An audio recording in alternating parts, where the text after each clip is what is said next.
कितने विरोधी लोगों को शरण दिया। तो एक एक तत्व दर्शन है शंकर जी का साहब। अच्छा,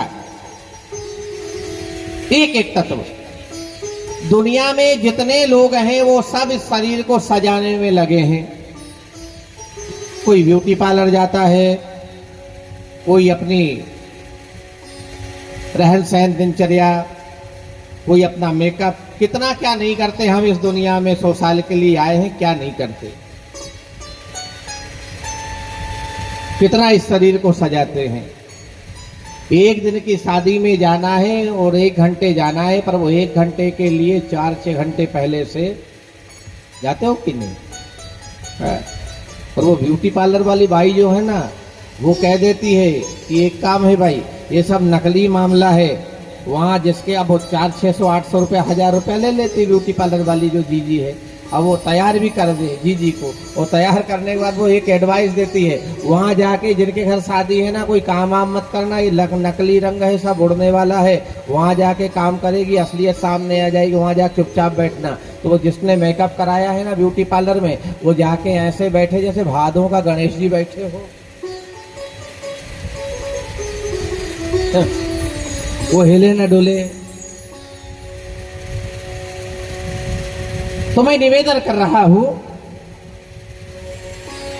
जिस शरीर को हम इतना सजाते हैं, इतना संवारते हैं, इस शरीर की असली सच्चाई भगवान शिव जानते हैं सब। भगवान शिव ने अगर शरीर को सजाया भी है तो शंकर जी ने भस्म लगाई। शरीर पर भस्म ही क्यों लगाई शंकर जी ने? चिता, और चिता की भस्म लगाई मुर्दे की। किसी ने पूछ लिया, सरकार आप इतना सबको वैभव देते हो, इतना सबको धन धान्य देते हो, इतना सबको रूप श्रृंगार देते हो, लेकिन आपने कुछ क्यों नहीं किया? आप मुर्दे की भस्म क्यों लगाते हो? क्षमापन स्तोत्र में वर्णन आता है, चिता भस्मालेपो गरलमसानम दिक्पट धरो जटाधारी कंठे भुजगपतिहारी पशुपति। भगवान पशुपतिनाथ, भगवान महाकाल मुर्दे की भस्म शरीर पर लगाते हैं, मानो दुनिया को वो दिखाना चाहते हैं ये शरीर को कितना ही सजा लेना, लेकिन एक दिन ये शरीर भस्म बनेगा, ये निश्चित बात है। एक दिन तुम्हें मौत का ग्रास बनना है और इसे फूंक दिया जाएगा लकड़ी के बीच में रख के। कितना इसको संवार लेना, कितना सजा लेना, लेकिन इसकी शोभा भगवत नाम संकीर्तन करने में है, इतनी शोभा इसकी किसी श्रृंगार में नहीं है। शरीर का श्रृंगार ही भगवत नाम है साहब। एक दिन मौत आएगी और तुम्हें लेकर के चली जाएगी, क्योंकि ये शरीर कैसा है। क्या ने जब विरोध किया कि आप विषपान नहीं करोगे, मैया को समझाया, देवी मेरी बात मान लो, मेरा कहना मानो, ये विष तो मुझे पान करना पड़ेगा। पार्वती मैया जिद पड़ गई, क्यों? अच्छा, शंकर जी ने एक बड़ी अच्छी बात कही यहां। शंकर जी कहते हैं, बोले दुनिया में आप सबको समझा सकते हो सिवा घर की पत्नी को छोड़ के। हाँ, बात जरा कड़वी है और सही है। शंकर जी पार्वती को नहीं समझा पाए। जब यही पार्वती सती रूप में थी और राम जी की परीक्षा लेने जाने लगी, तब भी शंकर जी ने समझाया कि मेरे आराध्य देव भगवान राम हैं, आप प्रणाम कर लो, लेकिन कहने लगी मैं परीक्षा लूंगी। पत्नी को समझाने में शंकर जी जैसे आदमी फेल हो गए। अब आज के आदमी की बात अगर नहीं माने तो कोई बहुत बड़ी बात नहीं है। हाँ, उसका टेंशन मत लो। बहुत समझाया, पार्वती कहने लगे नहीं, 33 करोड़ देवता जो अमृत के लिए इतना परिश्रम कर रहे हैं, बस वही इसको पी जाए। शंकर जी कहने लगे देवी एक बात सुनो पहले हमारी, आज ये विष मैं पी रहा हूं ना, इसके पहले भी एक मूल कारण है। शंकर जी कहने लगे बहुत पहले मैंने एक बार अमृत पी लिया था। पार्वती मैया कहने लगी अमृत? हाँ। और तुम ही बताओ पार्वती, ये जीवन का सिद्धांत होता है, अगर मैंने उस दिन चुपके से अमृत पी गया तो आज जहर भी मुझे ही पीना पड़ेगा। ये जीवन का सबसे मूल मंत्र है।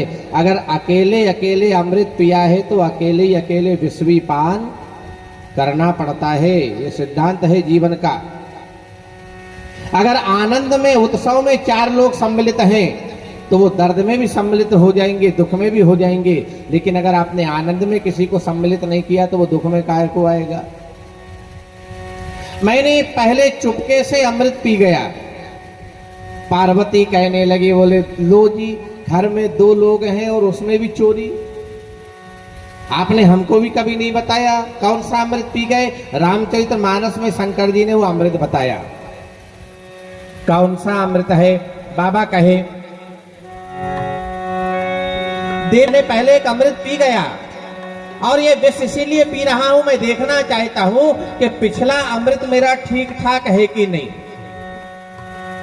भाई पिछला अमृत अगर मेरा ठीक ठाक होगा तो ये विष मेरा कुछ नहीं बिगाड़ेगा। जो लोग डॉक्टर के पास रूटीन चेकअप कराते हैं वो जानते हैं, डॉक्टर साहब कहते हैं, एडवाइस देते हैं, भैया 4 से 8 महीने में तुम बीपी शुगर के मरीज हो, दिखा लिया करो।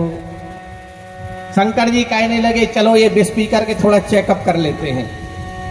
पहले का अमृत ठीक ठाक होगा तो ये विष मेरा कुछ बिगाड़ नहीं पाएगा। शंकर जी ने कौन सा अमृत पिया रामचरितमानस में बाबा लिखे, काहे तो शंकर जी ने उठाया और पी गए। और जैसे ही विषपान किया, संसार की जो समस्या थी वो समस्या तो मानो दूर हो गई। अब शंकर जी ने सोचा कहीं ये हमारे अंदर ही गड़बड़ नहीं कर जाए। बड़े चतुर देवता है शंकर जी। तो शंकर जी ने इसको उदर में नहीं ले गए। इसको बाहर रखा होता तो समाज को खतरा था, इस विष को अंदर ले जाते तो स्वयं को खतरा हो जाता। शंकर जी बड़े होशियार हैं। शंकर जी ने ना भीतर रखा ना इसको बाहर रखा। शंकर जी ने इसको पिया तो कंठ में रखा, मध्य में। और कंठ में रखने के बाद एक नया अलंकार बन गया। हुआ तो कुछ नहीं, बिगड़ा कुछ नहीं, नया अलंकार, नया नाम बन गया। विषपान करने से कंठ नीला पड़ा और उसी दिन से शंकर जी का एक नाम और पड़ गया, नीलकंठेश्वर। बोलिए नीलकंठ भगवान की जय। नीलकंठ भगवान के नाम से प्रभु जाने गए, नया अलंकार बना। अच्छा, विष को भगवान ने कंठ में ही क्यों रोका? भगवान शिव दुनिया को दिखाना चाहते हैं कि अभी अगर कभी किसी को कड़वा कहने को आ जाए, क्रोध में कई बार कड़वा कहने को आ जाता है, तो शंकर जी कहते हैं कभी किसी को कड़वा कहने को आ जाए तो ना उसको बाहर निकालो ना अंदर रखो, क्योंकि अंदर रखोगे ना तो तुम ही जल करके राख हो जाओगे सोच सोच करके, और बाहर निकालोगे तो जिससे कहा है वो राख हो जाएगा। यार इसने ऐसा कैसे कह दिया, इसने कैसे कह दिया, इसने, वो उसी बेचारा चल जाएगा। बाहर निकालोगे तो बाहर वाला मरेगा, अंदर रखोगे तो स्वयं मरोगे। शंकर जी का कुछ कहने को भी आ जाओ तो कंठ में रख लो, कंठ में रखोगे अंदर नहीं रहेगा, गड़बड़ नहीं करेगा। बाहर निकालोगे सामने वाले को गड़बड़ नहीं, बढ़िया यहाँ रखो, नया अलंकार। लोग यही कहेंगे कि देखो भाई इतना भला बुरा कहा, इसके बाद भी वो आदमी ने इतनी कड़वी बातें सहन कर ली, है तो देवता। तो दुनिया की नजर में अगर देवता बनना बड़ा कठिन है साहब, उसको बनने के लिए बहुत परिश्रम चाहिए, बहुत मेहनत चाहिए, कुछ जहर पीना पड़ता है। किसी भी कारण शंकर जी ने पी गए, दुनिया के ऊपर जो समस्या थी वो दूर हुई। देवता पुनः चले गए प्रणाम करके। अब समुद्र का फिर मंथन किया। अब की बार समुद्र का मंथन करते करते कहते हैं बड़ी सुंदर कामधेनु नाम की गाय प्रकट हुई। अब जैसे ही कामधेनु गाय आई, देवता कहने लगे गाय हमें चाहिए, दैत्य कहने लगे हमें चाहिए, भगवान कहने लगे देखो भाई, घर में अगर पहले पहल कोई अच्छी वस्तु आए तो उसका दान करना चाहिए। हमें अपने जीवन में दान करना चाहिए, पर दान किस वस्तु का और किसको करना चाहिए, दोनों बड़ी महत्व की बातें हैं। हमें अपने जीवन में दान करना चाहिए, ये तो सत्य है और हम करते भी हैं, पर दान किस वस्तु का करना चाहिए, शास्त्रों में ये भी नियम है। शास्त्र कहते हैं उस वस्तु का दान करो जो हमें प्रिय लगे। जो वस्तु हमें अच्छी लगती है ना, दान उसका किया करो। जो तुम्हें अच्छा लग रहा है वो दुनिया को अच्छा लगेगा। अच्छा, दान तो हम करते हैं, लेकिन बस यही तो गड़बड़ी है, जो हमें अच्छा लगता है क्या हम उसका दान करते हैं, बताओ। एक नंबर की उजाड़ी गाय रहे, लोगों के नुकसान में जाए, लोगों के कारण गाली खाओ, वो दूध बराबर नहीं दे और लोगों की गाली खिलाए, तो फिर आदमी विचार करता है एक काम करो, शर्मा जी आए हैं, इनको ये गाय दे दो और हम प्रसन्न हो जाएंगे। देखो भले आदमी ने 10-8 हजार की गाय दी, तो उसने दी क्यों है ये समझो। वो गाय से वो आदमी परेशान नहीं होता तो क्या वो दान करता? वो दान करता और दान करते समय कहता है कि शर्मा जी बड़ी अच्छी गाय है, इसको आप ले जाओ, इसका दूध भी तुम्हें खाना, और मन में कहता है कि ये लोगों के नुकसान में जाएगी तो दूध के बाद इसकी गाली भी तुमको ही खाना, कोई दूसरा खाने आएगा नहीं। दान उस वस्तु का करो जो हमें अच्छी लगे, और उस पात्र को दान करो जो उस पात्र का अधिकारी है। आजकल बहुत दान लेने वाले आते हैं, लेकिन उनका दान हम तो दान कर देते हैं। ये दान करने में भी बड़ा दोष है। अगर कोई दान मांगने आए तो उससे एक ही बात कहा करो, भैया एक समय का भोजन करके चला जा तू, वो भी दान के बराबर है। आप उसको गेहूं दे देते हो, गेहूं महंगा बिकता है, 25-30 रुपए पाई है, किलो है। अब उसको 2 किलो 1.5 किलो गेहूं कम से कम घर से निकल ही जाता है। उसको दिया 10-20-50 घर में कितना इकट्ठा हो गया। अब वो इकट्ठा करने के बाद शाम को जाए शराब पिए। अब वो दान तो तुम्हारा ही है ना, दिया हुआ तो तुम्हारा ही है, और जो किया है उसका भोग हमें भी भोगना पड़ेगा। अरे हमारे यहाँ तो इतना नियम है कि गुरु दीक्षा भी अगर दी जाए ना, तो गुरु दीक्षा गुरु करो जान के और पानी पियो, है ना। हमारे यहाँ तो गुरु दीक्षा देने का भी नियम है, जब तक चेला को पूरा नहीं परख लो तब तक दीक्षा देने का अधिकार गुरु को नहीं है। और चेले के लिए भी नियम है कि जब तक गुरुजी को वो 1-2 साल नहीं परख दे कि हाँ ये गुरुजी बनने लायक हैं। अब जिन लोगों ने गुरुजी बनाए हैं वे तो गुरुजी बना के घर बैठे हैं, और सेंट्रल जेल में गुरुजी बैठे हैं। हाँ, गुरुजी सब सेंट्रल जेल में इस समय जितने भी हैं। हाँ, अब वे चेला बेचारे जिंदगी भर ढोते हैं, उसको सुनते हैं। एक बात ध्यान रखना, अगर गुरु का गलत चुनाव जीवन में हो जाए तो तुम्हें भी उसका भोग भोगना पड़ेगा, और चेले का गलत चुनाव अगर कोई गुरु कर ले तो उसे भी अपने चेले का पाप भोगना पड़ता है। इसलिए चेला बनाओ तो बहुत सोच समझ करके बनाओ, और गुरु बनाओ तो सोच समझ के।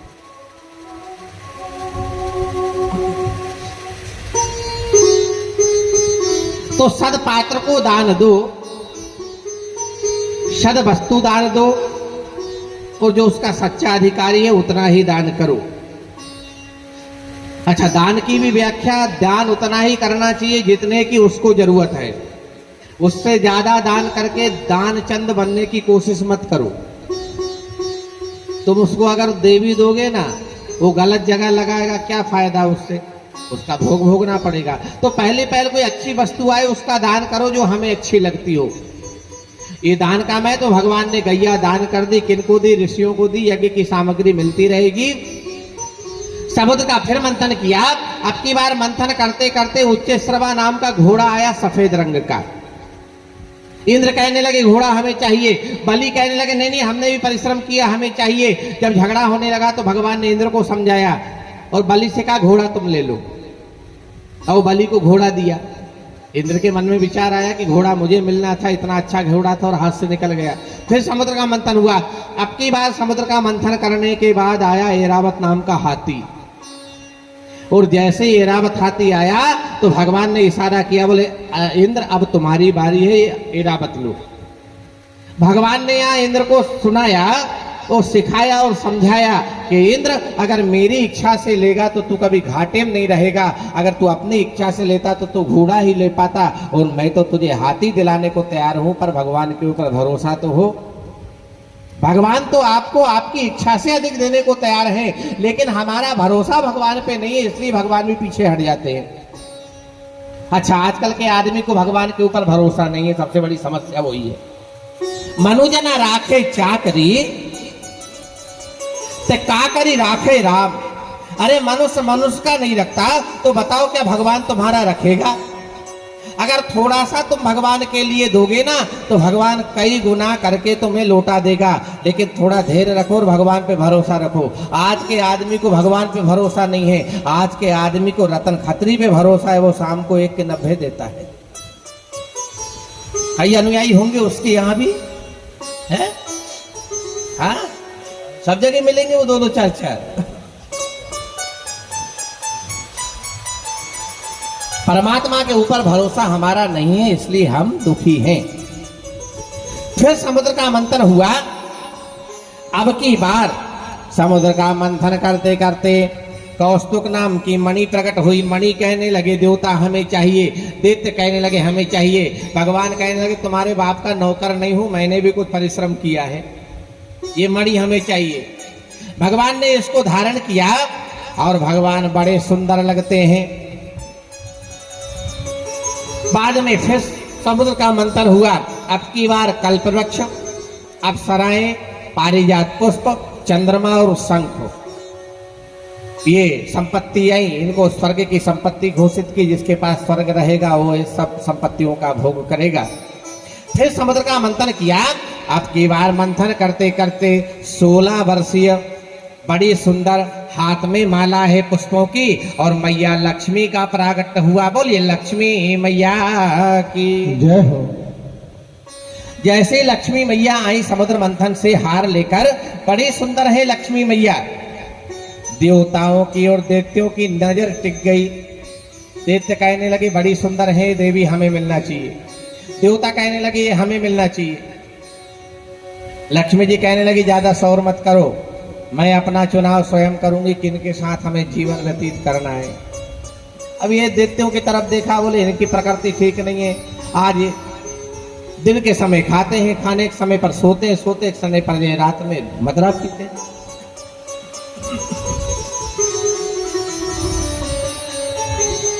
मदरा पीते हैं, इनकी पद्धति ठीक नहीं है।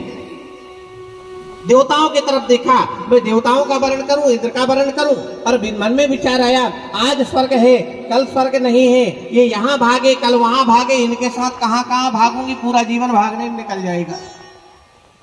तो ना देवताओं का वर्ण किया ना दैत्यों का वर्ण किया।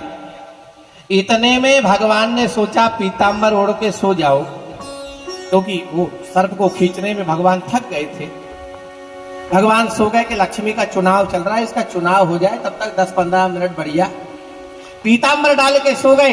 लक्ष्मी की नजर पीतांबर वाले महापुरुष पर गई कि दुनिया तो मुझे देख रही है, ये कौन महापुरुष है जो मुझे देखना नहीं चाहता। पीतांबर हटाया और पीतांबर हटाने के बाद लक्ष्मी मैया ने जैसे ही भगवान को देखा, मन में विचार कर लिया कि मेरी शोभा जितने इनके साथ है इतने किसी के साथ हो नहीं सकती। और लक्ष्मी जी ने भगवान का वर्ण किया, पुष्पों का हार डाला, और जैसे पुष्पों का हार डाला, आज मैया और भगवान बड़े शोभायमान हो रहे। कहते भगवान अभी तक अपूर्ण थे, आज भगवान पूर्ण हुए। और भगवान को देख करके करोड़ों काम लज्जित हो गए साहब, करोड़ों काम। कहते हैं जिन आईनों को किसी का स्वरूप दिखलाने में गर्व और घमंड महसूस होता था, आज उन्हीं आईनों ने जब भगवान को लक्ष्मी मैया को साथ खड़े देखा तो आईनों का भ्रम टूट गया और आईने टूट करके दो टुकड़े में बिखर गए कि हम क्या सुंदरता बताएंगे दुनिया में, इनसे सुंदर कोई हो नहीं सकता।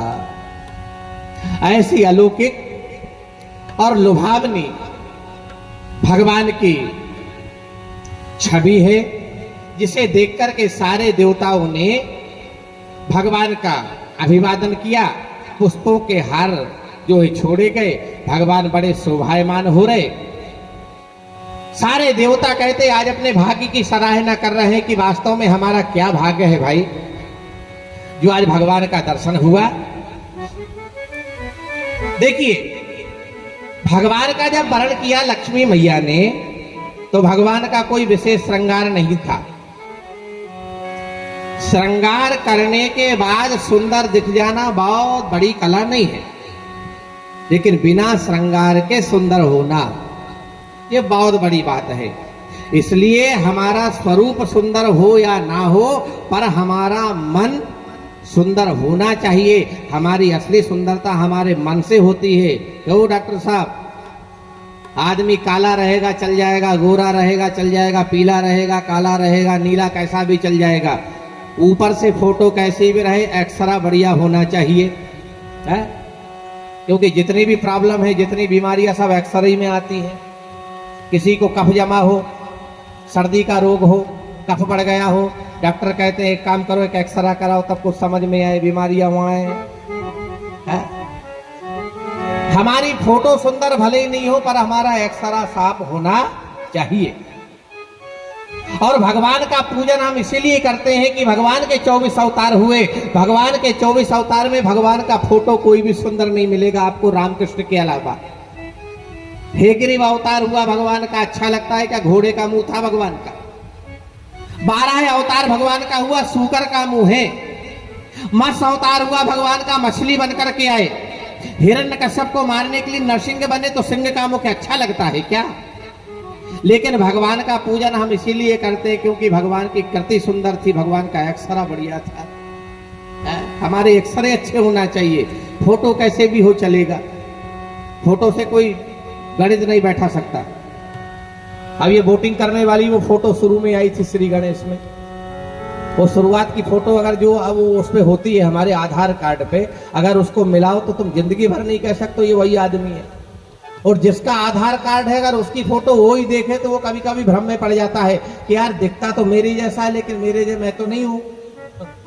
ऐसे फोटो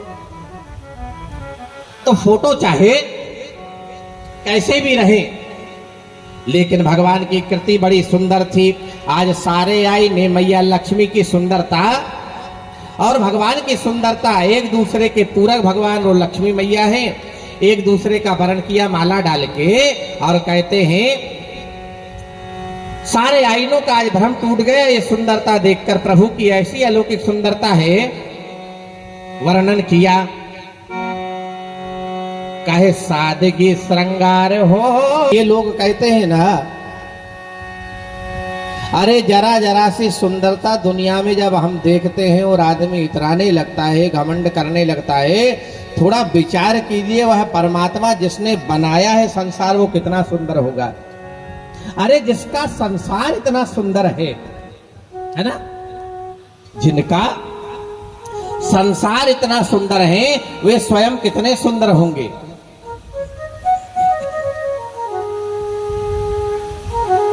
डॉक्टर साहब वो नहीं चलेगा, उसको नींद की गोली दे दी गई है, सोया है वो, सोने दो, आएगा वो 4-8 घंटे महोत्सव में भी कथा के बाद। उसको अपने कमरे पे लाना, अभी ठीक करके पहुंचाते हैं हम। रहने दो काय को, और 10-आधा घंटे। एक काम करो बाबूजी, ये लगा लो आप। यद्यपि पुष्पों पर अगर ध्यान दिया जाए प्राकृतिक सुंदरता में, तो कमल का पुष्प बड़ा सुंदर होता है, पर विडंबना देखिए कमल को उसने खिलाया कहां? कीचड़ में। अगर कीचड़ नहीं होता तो क्या कमल खिल जाता साहब? उसको इसलिए चाहते भगवान तो कहीं भी खिला सकते थे। अच्छी सुंदर कहीं वाटिका में लगा हुआ तब ये लिखे बनेगा, खिलेगा, पर भगवान जानते हैं कि अगर इसको ज्यादा व्यवस्थाएं देकर के खिलाया गया तो इसको घमंड हो जाएगा। तो भगवान ने कमल को तो खिलाया, लेकिन उसे भी कीचड़ प्रदान किया कि बेटा जब तक तू कीचड़ में नहीं रहेगा तब तक तेरा अस्तित्व नहीं रहेगा। कमल बनाया पर उसके लिए कीचड़ बनाई, गुलाब का फूल बनाया लेकिन उसके लिए भी भगवान ने कांटे बनाए। बिना कांटे के गुलाब का फूल नहीं होता, जिसमें उसे कभी कोई घमंड ही नहीं हो कि मैं गुलाब का, अरे गुलाब का फूल तू भले ही है लेकिन तेरे अंदर कांटे भी हैं। हर एक सुंदर वस्तु में भगवान ने दोष बनाया। अच्छा, प्रकृति देखिए आप, एक तुलसी का पौधा कई लोग अपने घर में लगाते हैं, आपने कभी ये प्रयोग किया होगा। एक तुलसी का पौधा हम अपने घर में लगाते हैं और वो तुलसी का पौधा कभी कभी गर्मी में सूख जाता है, अधिकांश होता है। पर आपने कभी विचार किया, बियाबान जंगल में जाके देखो, हरे भरे वृक्ष जिनमें फल लग रहे, कितनी पत्तियां लग रही, बड़ा सुंदर वातावरण है। अब उनको कोई रोज पानी डालने गया क्या? रोज उनमें पानी देने गए, रोज उनमें खाद देने गए, इसके बाद भी वो बड़े हुए, इसके बाद वो फले, इसके बाद उनमें छाया सुंदरता सब है कि नहीं? एक तुलसी का पौधा रोज पानी देते हो, लगाते हो, जिम्मेवारी से फिर सूख जाता है और वहां जंगल में कोई लगाने नहीं गया और वो पेड़ हरा भरा है। इसका मतलब ये हुआ उसको पालने वाला भगवान है। मैंने पिछले साल वो रचना की ना अपनी भजन की, 2 लाइन सुना दो। देखिए प्राकृतिक रचना,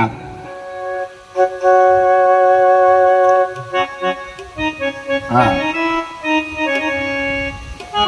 क्या संसार रचा साहब। अरे दुनिया बनाने वाले उसको कीचड़ में खिलने के लिए विवश कर दिया गया। ये प्रकृति है साहब, भगवान जैसा चलाना चाहे बस वो वैसी चलेगी। एक तुलसी का पौधा हम लगाएं तो सूख जाता है और वो लगाए ना तो बियाबान जंगल में कोई पानी देने नहीं जाता और वहां बाग बन जाता है। करने वाला सब वो है साहब। तो जो स्वयं इतना सुंदर है, उसकी प्रकृति इतनी सुंदर है, तो वो कितना सुंदर रहा होगा, आप इससे अनुमान और अंदाजा लगा लो। तो लक्ष्मी मैया का वर्ण किया भगवान ने, बोलिए लक्ष्मी मैया की जय हो, सच्चिदानंद भगवान की जय। बाद में समुद्र का फिर मंथन किया। अब की बार मंथन करते करते बारूणी नाम की मदरा निकली। अब मदरा का अर्थ तो आप सभी जानते हो, उसको ज्यादा क्लियर करने से कोई मतलब नहीं। अब कई लोग शराब इसलिए पीते हैं, बोले वो तो समुद्र मंथन से निकली है? हम कई लोगों से कहते हैं शराब मत पिया करो, बोले उसको पीने में क्या एलर्जी हो, तो समुद्र मंथन से आई। तो समुद्र मंथन से आई तो ये सब पीने के, बोले हाँ बिल्कुल समुद्र मंथन से आई तो पी सकते हैं। तो क्यों भाई, समुद्र मंथन से तो जहर भी आया था, क्यों नहीं पीते? और पी ले तो काहे को डॉक्टर पास ले जाते हो? वो तो ऐसे आया ना। आजकल विचार करो, हम देखिए हम लोग इतना अपना नीचे स्तर गिरा चुके हैं कि हम लोगों ने प्रकृति का अलार्म भी नहीं छोड़ा। ये हमारा स्तर है। एक अलार्म होता है घड़ी का, जिसमें भरो तो बजता है। एक प्रकृति ने अलार्म दिया भगवान ने कि इसमें कोई सेल नहीं लगेगी और चलेगा, बहुत चलेगा, लंबी सर्विस है। और वो प्रकृति का अलार्म है मुर्गा। वो 4 बजे रात को बोल जाता है तो उठो तो उठो, मत उठो, उसको इससे कोई लेना देना नहीं, वो बोलता है, प्रकृति का अलार्म है। आज के आदमी का इतना स्तर गिर गया, आज के आदमी ने प्रकृति के अलार्म का भी आमलेट बना के। एक बड़ी अच्छी बात सुनाई आपको, हमें याद आ रही, डॉक्टर साहब सुनो, बड़े काम की आपकी। मुझे याद आया, हाँ याद आ जाता है कभी कभी। एक आदमी बीमार हुआ, अब उसको बुखार आया साहब, उसका बुखार नहीं उतरे। अब बुखार नहीं उतरे तो एक डॉक्टर पहुंचे देखने। अब उसको देखा तो उन्होंने कहा, बोले एक काम करो, इसको मुर्गे का मांस खिलाओ, ये ठीक हो जाएगा। अब जैसे डॉक्टर ने कह के गया कि इसको मुर्गे का मांस खिलाओ, ये ठीक हो जाएगा। अब ये बात कि मुर्गा ने सुन ली, बेचारे मुर्गे का चितभंग हो गया, वो घबराए, पसीना छोड़े, क्या होगा क्या। और वो डॉक्टर तो चले गए बता के, और पसीना छोड़े। वो मुर्गा ने सोचा अब तो हम ही हैं, हलाल होंगे, पक्की बात है। तो वो उसको बुलाया, बोले मैडम इधर आओ। आपके पति बीमार हैं? बोले हाँ। और ज्यादा गड़बड़ मत कर, डॉक्टर ने बोल के गया है कि इसको मुर्गा खिलाओ ठीक हो जाएगा। मुर्गा हाथ जोड़ के कहने लगा, बोले एक बात मेरी मानो, इसको आधी पैरासिटामॉल दे के देखो ना, हो सकता है ठीक हो जाए। अगर ये आधी पैरासिटामॉल में ठीक हो गया तो मैं पूरा का पूरा बच जाऊंगा। तो आज के आदमी का इतना स्तर गिर गया साहब कि उस आदमी ने प्रकृति का अलार्म भी आमलेट बना करके खा गया। ये हमारा जीवन स्तर है। देखो, तो मैं कई लोगों को कहता हूं शराब मत पिया करो। काय को पीते हो? ज्यादा नहीं, 25-30 साल पहले जब मैं प्रवचन नहीं करता था, 25 साल 26 साल हो गया मुझे, तो 25-26 साल पहले की बात, ज्यादा पहले नहीं, 26 साल कोई ज्यादा नहीं होता। 26 साल में हमने क्या प्रोग्रेस की, क्या उन्नति की, मैं आपको 2 मिनट में बताऊं। 25 साल पहले गरीबी थी, सब जानते हैं। एक समय का खाने का भी बराबर नहीं हो पाता था, गेहूं पैदा नहीं होता था। कुछ लोगों ने तो कोदो कुटकी में समय निकाला, जानते हो आप। इतना डेवलप नहीं था। 25 साल पहले इतनी व्यवस्थाएं नहीं थी। और जब एक बाप अपनी बेटी के लिए लड़का देखने जाता था ना, तो कोई मांग नहीं रहती थी। वो एक ही बात कहता था, भैया ऐसे घर बेटी का संबंध हो जाए कि पेट भर अंड और तन भर उसे कपड़े मिल जाए तो मैंने गंगा में नहा लिया। यही कहते थे ना। 25 साल पहले, ज्यादा नहीं, 25 साल पहले यही बात पूछी जाती थी कि भैया जिनके घर संबंध कर रहा हूं वे खाते पीते घर के हैं। आज 25 साल बाद वही बात बोली जाती है, पर मायने बदल गए। पहले पूछा जाता था खाते पीते घर के हैं, और आज बाप संबंध करने जाता है तो सबसे पहले पूछता है क्यों, लड़का खाता पीता तो नहीं। ये हमारी उन्नति है साहब, ये उन्नति है। जिस बात को 25 साल पहले पूछा जाता था बात वही है, लेकिन उसके मायने बदल गए।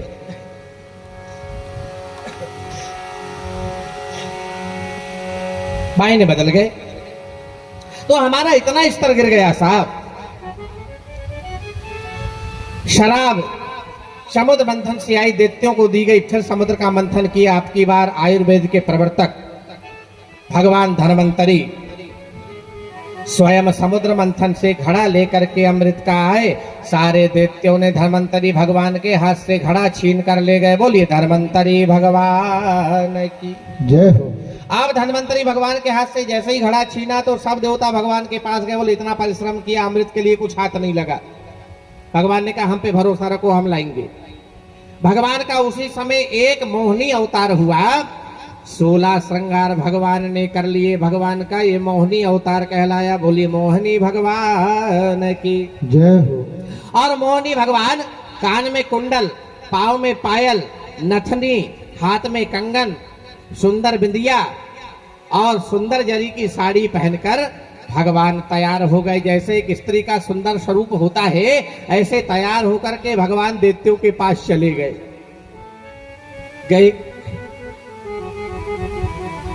और दैत्यों के पास जाकर के धीरे धीरे पायल बजाने लगे। धीरे धीरे पायल की आवाज सुनकर के जितने दैत्य थे, जो घड़े में अमृत भोला भरा हुआ था, उससे तो उनका ध्यान हट गया और ध्यान चला गया देवी मोहिनी के ऊपर। एक ने दूसरे का, देखो ये कितने सुंदर हैं, दूसरे का वो तो देख रहे हैं। सुंदरता बहुत देखी लेकिन ऐसी नहीं देखी। अच्छा, भगवान के रूप को देख करके इतने आकर्षित हो गए कि वो घड़ा भगवान को मांगना नहीं पड़ा और इन लोगों ने अपने आप ही वो घड़ा दे दिया भगवान के हाथ में। अरे देवी, ये घड़ा लो, समुद्र का मंथन किया है, अमृत निकला है और ये हम लोगों में बंटवारा कर दो। ये लो, बिना मांगे भगवान के हाथ में दिया। अब भगवान ने जैसे ही अपने हाथ में अमृत का घड़ा लिया, घड़ा लेकर के भगवान बुराई करने लगे स्त्रियों की और दैत्यों से कहने लगे, देखो दैत्यों, तुमने बिना सोचे समझे, तुम मुझे जानते नहीं, तुम पहचानते नहीं, मैं कहां से आई हूं, मेरा क्या नाम है। अगर मैं तुम्हारे साथ धोखा कर दूं तो सारे दैत्य कहने लगे, बोले इतनी अच्छी अच्छी बात करने वाली कोई धोखा थोड़ी करेगी। लेकिन एक बात ध्यान रखना, जहां अच्छी अच्छी बातें हो, धोखा, जो लोग कभी बोलने को तैयार नहीं और वे दिन भर में 4 बार कहें काका जी, दादाजी, मामा जी, भैया जी, सावधान हो जाना,